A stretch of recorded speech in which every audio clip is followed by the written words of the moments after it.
very good to be able to welcome members of the Cathedral's proactive eco group this morning to make a presentation building upon what's been done in the past and looking to the future.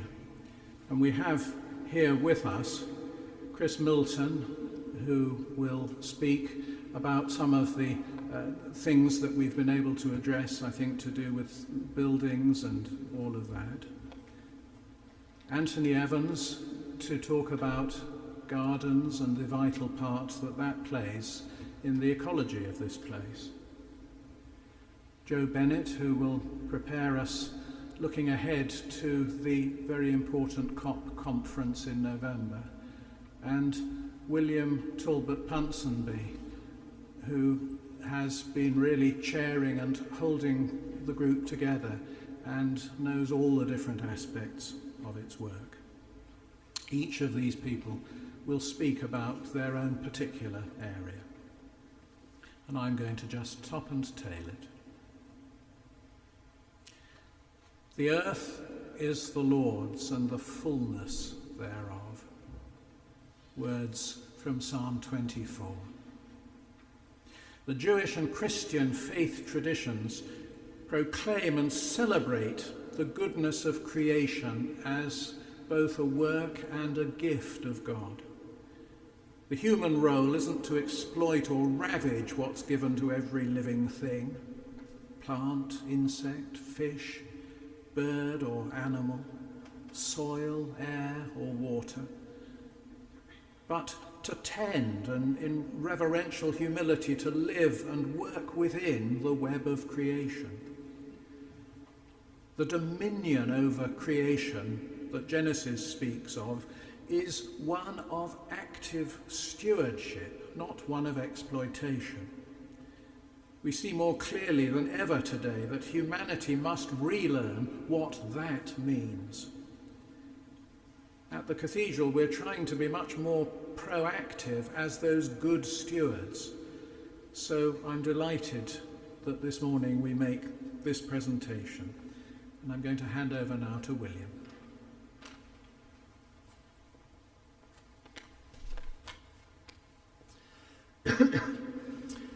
It was back in October 2019 when Dean Michael first approached various members of the congregation just to explore ways in which Hereford Cathedral could make progress towards reducing its carbon footprint and increasing its overall care for God's creation.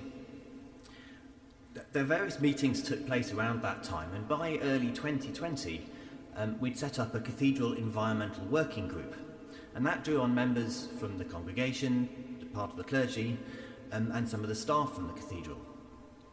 Now, we had a gap during the first lockdown in 2020, but other than that, the group have been meeting monthly ever since then. The first sort of set of actions that we decided to do, we did through using the A. Rocha Eco Church scheme as a way to plan some of the actions we can do. Now, this scheme is built around standards which are based on 5 key areas.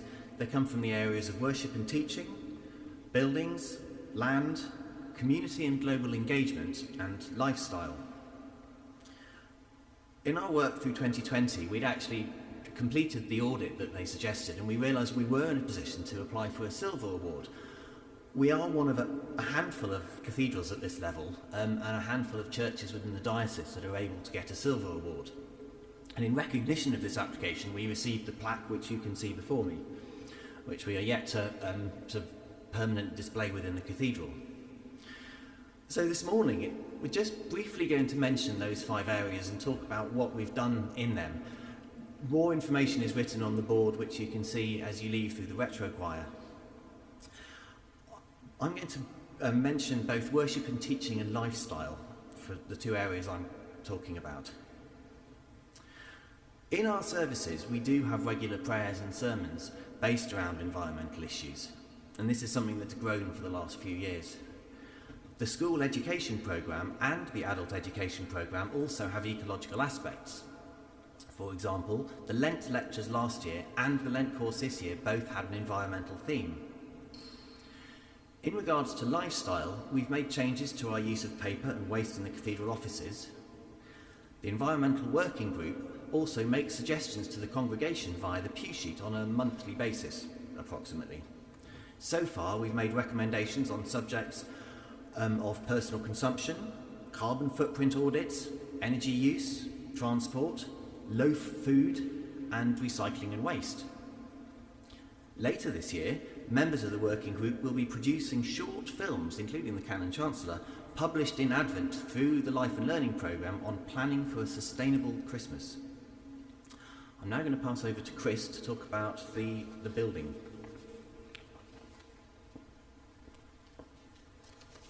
Thank you, William. I'm very much here deputising for Alan Cartwright and our cathedral architect Robert Kilgour, who I will admit do all the heavy lifting on this side of the things. They are both extremely dedicated to finding ecological or environmentally sound solutions to everything we have to do, which, given that our estate is largely Grade 1 listed medieval buildings, is a very impressive performance that they managed to do. We've just finished the Eastern Cloisters project. The full renovation of the eastern side of the college cloisters was all done with sustainably sourced materials, Forest Stewardship Council and other certification for anything we were using in there. The insulation and the glazing was very much improved. We obviously can't put in energy efficient double glazing, unfortunately, because of the limitations of the listing, but simply making more sound, modern windows to fit and look exactly like the old ones has helped enormously in that area. Throughout that project and all the other ones we do, we try to source, as we do for all our operations, locally wherever possible. I mean, we're not just talking food miles, but actually using local craftsmen, not requiring people to drive huge distances to bring materials to us. In 2020, 76% of everything we spent in the cathedral, which was about £1.5 million, was spent in an HR postcode. And another 7% of that was spent in the adjoining postcodes, Worcester, Gloucester and places like that. So really quite impressive. What you may or may not have noticed over the last 3 years, there's been a programme to change all the lights in this cathedral, and there's 427 of them, to LEDs rather than using incandescent or even low energy bulbs. It's not only made it brighter, given us more flexibility with the colours we can use, but it's also extremely energy efficient compared to what was there before. We still have to do the crypt, but that's the only piece remaining to do. Other places you won't have seen, like our almshouses in Ledbury, where we're down to the last 3 flats there, which have not yet been fitted with the carbon neutral and some very clever radiators that apparently learn over a year what the residents' routine is and will automatically adjust whether it's on or off to suit what a resident will typically do during a day. We're also trying to insulate them as well. We're in discussions with the conservation officers and people like that on improving the underfloor and roof insulation at Ledbury. And this is one of the restrictions. I won't say it's a restriction, it's something we have to work extra hard at in conservation areas, is to comply with the planning regulations, with the building listing, and find a solution that really matches the existing fabric and does not change it. Moving on to bigger things, which is the kind of environmental stuff that we all think about every day, we're actively looking at harvesting water off the roofs here. We are considering solar cells, but we will come up against, the visual aspects of putting large amounts of solar cells on the roof. Photovoltaic cells, I should call them. The other problem with that is economics, and that is the other big topic as you sit there in your coats that you're no doubt thinking about. Can't we put underfloor heating in here? Yes, we could, but it would cost an enormous amount of money and would require lifting the entire floor and dealing with archaeology underneath it. That's not to say we won't do it, it just makes it a very long-term and difficult project for us to address. Thank you very much.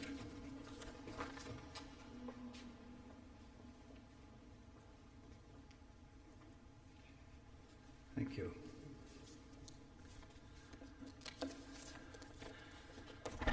We are fortunate, most fortunate among cathedrals, to have around us gardens of such scope and variety. we have a modern, colourful courtyard which is set in an ancient surrounding, an atmospheric medieval cloister garden, and an English country garden sloping down to the River Wye. Now, as regards animals, at various times we have had ducks raising ducklings successfully in the chapter beds, blue tits in the cathedral walls, blackbirds and robins in climbers on the walls, and bird boxes, of course, for blue tits. Now, to encourage bees, we plant almost exclusively single flowers. It's not widely known enough that a double flower, real double flower, is ecologically not good. It has all the nectaries and the sexual organs are converted to little petals inside, and it's inert and sterile. Hollyhocks thrive, beloved by bumbles. So we have single dahlias. We have a bed of bishop dahlias, different bishops, all single and different colours. There's lots of lavender, which the lavender is the best plant to attract bees to your garden. And best of all, a bed of wild cornfield flowers. They flower all summer in succession. Tend to be yellows and blues at the beginning, blues and reds at the beginning, and it's gradually overtaken by yellows and oranges in the season. Always buzzing with insects. There's a bee hotel on the wall, a piece of wood with holes drilled in it. Curiously enough, the bees prefer to enter through the back door. They go into the come in that way. The gardeners are adamant that we should not use weed killers, so paths and beds are hand weeded 2 or 3 times a year. All paths are gravelled to stop water runoff.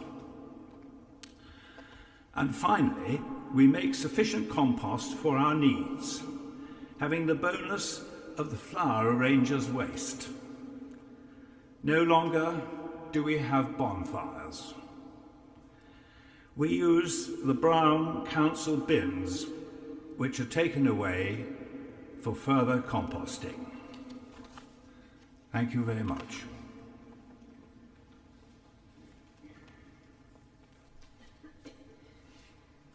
Now let's focus on the cathedral and our commitment to national and global engagement with the climate crisis. You're sure to have heard of COP26 on the news. Maybe you know a lot about it, or maybe, like me, you've just had a vague idea that it's something to do with the United Nations and climate change. Well, COP stands for Conference of Parties. That's the signatory parties to any UN convention. COP26 will be the 26th conference of the United Nations Convention on Climate Change. These conferences happen every year, but some have more significance than others.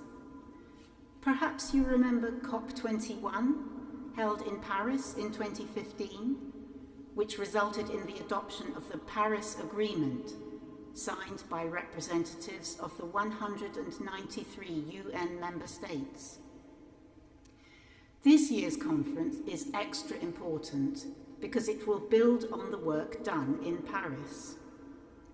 It will be the very first time the UK has hosted the conference, which will be held in Glasgow from the 1st to the 12th of November this year.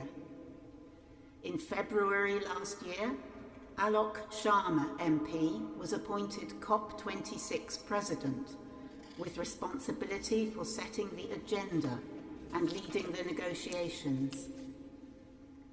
Oh, by the way, this year the UK also hosts the presidency of the G7, defined as a forum of the world's 7 most influential and open societies.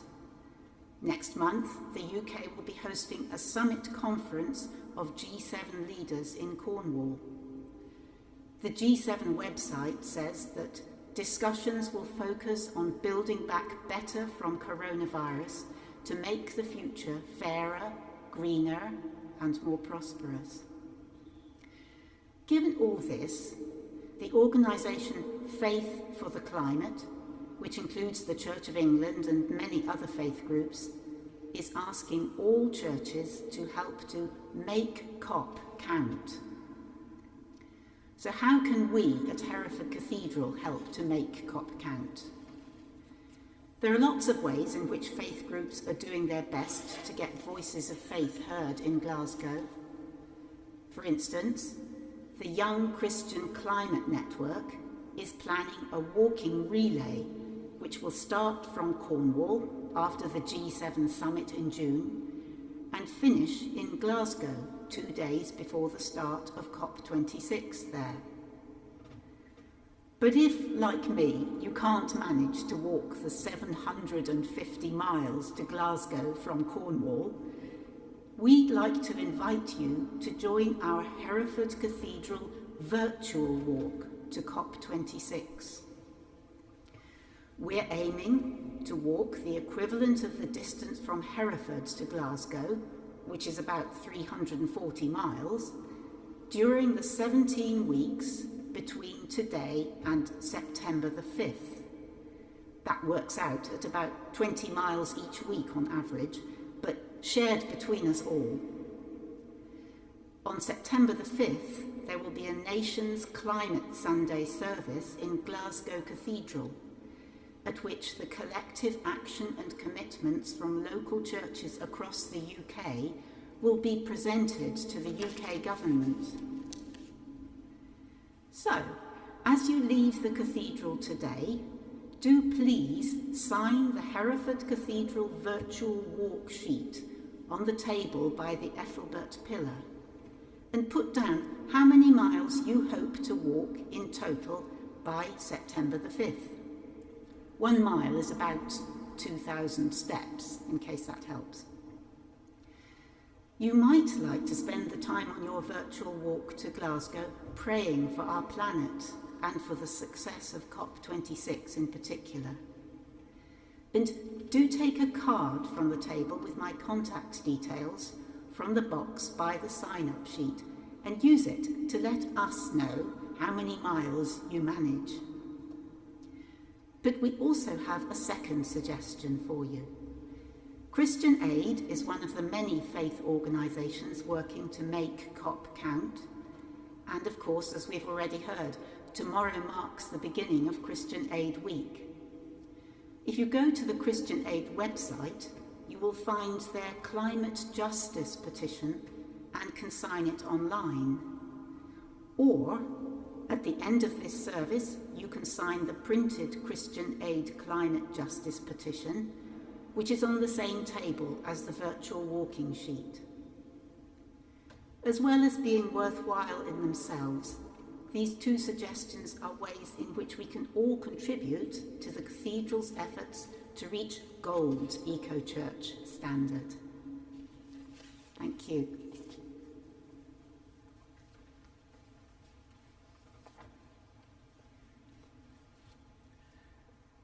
I finish as I began. The earth is the Lord's and the fullness thereof.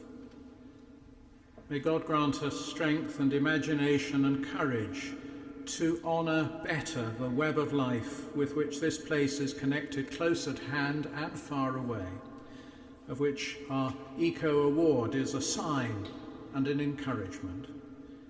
And may his blessing be upon the COP conference in November, that it will advance human understanding and cooperation on behalf of all things living.